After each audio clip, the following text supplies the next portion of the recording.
For the vision is yet for an appointed time, but at the end it shall speak and not lie.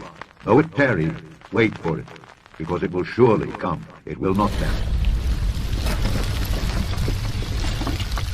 This digital stuff is absolutely key, because without it, they can't enforce anything. Without it, they can't mandate that you do something. The point is, such a system has to have, mandates a cashless society. We must have a cashless society, or this new credit card type of system and microchip implant system will not work. They're transitioning now as hard as they can to a new monetary system where we, people like us, or ordinary people around the world, we won't have money in our pockets. There'll only be a digital currency. In the months ahead, central banks around the world are planning to go digital. Many of the legacy banks you've heard of, where you probably even keep your money, like Bank of America, Chase, Citi, Wells Fargo, they're about to be reset.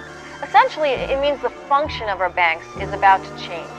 They probably won't raise public suspicion about it by changing the signs on your bank's branches, but according to my sources, the Federal Reserve will soon own all the banks, and your local branch, it's simply going to be like a licensee of the Fed.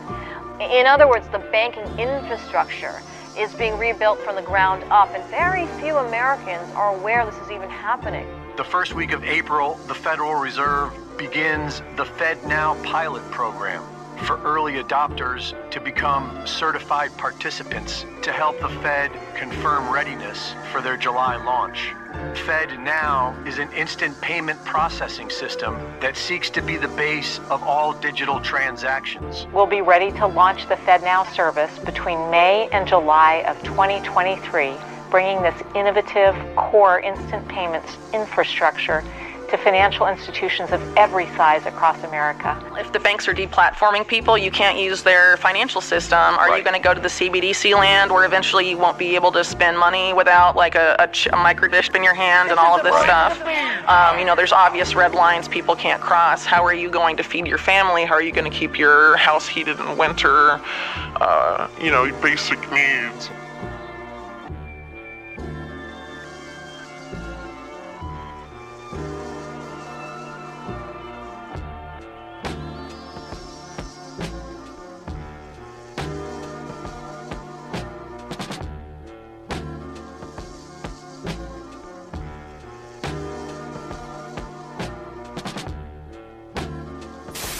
No cash.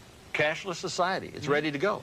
And a cashless society is the most important facet, the most important controlling facet of this new world economic order. Remember now, we have three facets to this new world order enslaving government. We have the new world order, the political part of it. We have the new world economic order, which is the enslaving economic part of it in a cashless society. And as well as that, we have the religious order, meaning the New Age movement that we discussed previously. So this magazine now is a magazine published by a sub-organization of the Illuminati. The Futurist is a magazine designed to condition us to their plan that is coming. And in this one particular issue, you'll notice here that there's a symbol on the front. It looks like a dollar symbol, and you may not see that it's really an electronic circuit, meaning that the new money that's coming, and they say that here, is electronic money, not paper money, not coin money, but credits and debits. Electronic funds transfer in a cashless society, not just in the United States, but globally. Now notice on one of the prime articles here, it talks about a cash-free society. In other words, folks, there is a plan to take the entire globe cashless. Cash is taken out of the system. We're all forced to use central bank digital currencies. How do we transact? How is it distributed? And what could that mean in terms of what you call the most totalitarian control system in human history? Yes. Of course, the precondition for this to be so totalitarian is, as you point out, to eliminate alternatives. And that has been happening. Cash is being de-emphasized. In some European countries, you literally, they don't use cash anymore. In China, they use digital payment systems. Also, cash is very, very rare in the big cities anyway. But the big alternative is bank digital currency, and that's why it's so concerning to see suddenly runs on reasonably large, medium-sized American banks. Very strange, because it doesn't have to happen. If the regulators do their job, then it doesn't have to create such a we don't have to see such a situation. So the alternatives need to be eliminated. Then you have central bank digital currencies left. Now they say, and perhaps quickly to address that, oh, this is good, because then we can, as you mentioned here, we can be more efficient with monetary policy. We can have inclusion, financial inclusion.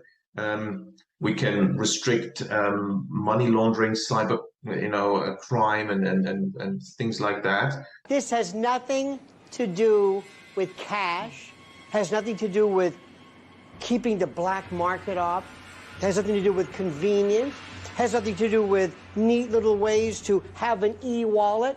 This is about successive approximation, incremental steps, and the habituation of society to eventually having a RFID, something placed in you.